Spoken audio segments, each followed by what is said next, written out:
There is something both absurd and chilling about the story of Howard Phillips, the 66-year-old Essex man who fancied himself a secret agent and ended up convicted under the National Security Act for attempting to spy for Russia. It sounds like a comic opera at first glance, a retired insolvency worker watching too many Bond films, calling himself loyal and dedicated to supposed Russian agents named Dima and Sasha.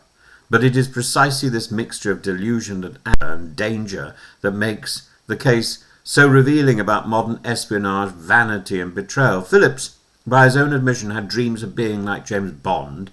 His ex-wife testified that he was obsessed with spy films, endlessly discussing MI5 and MI6 as if they were old colleagues. He was lonely, financially ruined, and crucially eager for attention, and when he met men he believed to be Russian intelligence officers, he offered them more than gossip. He offered them information about Grant Shapps, Britain's then Defence Secretary. He provided personal details, contact information, even the location of Shapps' private aircraft, claiming that this could help Russia listen in on British defence plans. The Russian agents were in fact undercover British officers. Phillips had been lured, recorded and ultimately arrested. It was a sting worthy of the very spy thrillers he adored, but it was also deadly serious. As the judge, Mrs. Justice Bobby Chima-Grubb, told him, "You were prepared to betray your country for money. You took a grave risk and didn't care what damage you caused." She described him as an intelligent man with narcissistic tendencies and an overblown sense of his own importance. In other words, a fantasist, but one who acted on his fantasies. And that's the point. A fantasist is not harmless simply because he lives in a dream world.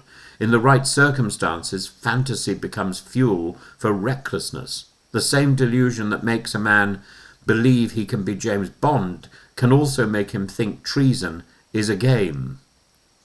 Phillips's conduct endangered real people. Grant Shapps, in a dignified victim statement, said he was shocked and felt that his entire family had been exposed to serious risks. What is especially disturbing is that Phillips was not ideologically driven. He was not a covert Marxist or a political zealot. He was, as the prosecution said, motivated by money and ego. He wanted to play a role, to feel significant again after a personal and financial collapse. He had lived beyond his means, lost his home, and at one point lived in his car. His lawyer portrayed him as an aging man whose life had collapsed, but desperation does not excuse disloyalty. The judge was right. Patriotism is not something to be sold to the highest bidder or to the most flattering listener. And this is the point. It's the money issue which is involved, which takes this beyond a sort of Danny Kaye fantasy. This case also reflects the new realism of British counter-espionage. The National Security Act, under which he was convicted, represents a shift from the Cold War model of spies and double agents to a broader understanding of how individuals, even the lonely or eccentric, can be manipulated or self-recruited into serving hostile powers. It sends a clear message that fantasy or folly is no defence when one's actions could imperil national security. Bethan David of the Crown Prosecution Service said the conviction should serve as a warning. Howard Phillips clearly outlined the services he was willing to provide for a hostile state. He was brazen in his pursuit of financial gain and unbothered about the potential detriment to his own country. Commander Dominic Murphy of Counter-Terrorism Policing added that those who imagine they can make easy money by helping Russia are far more likely to end up behind bars than in luxury. The irony is stark. Phillips wanted to be Bond, but he became something much closer to Le Carre's tragic anti-heroes, vain, petty and broken. Unlike the secret agent he idolised, there was no glamour, no Aston Martin, no martini, just a USB stick left on a bicycle seat and a police van waiting nearby. In the end, his sentence, 7 years in prison, reflects not the quality of harm he caused, which was stopped in time, but the potential of the harm that he was willing to inflict. The fantasy might have been childish, but the consequences were deadly serious. There's a deeper lesson here.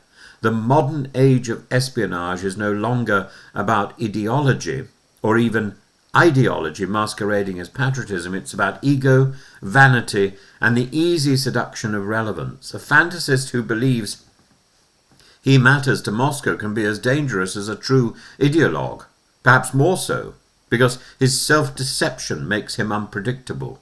Howard Phillips' story should therefore not be dismissed as the folly of an eccentric pensioner.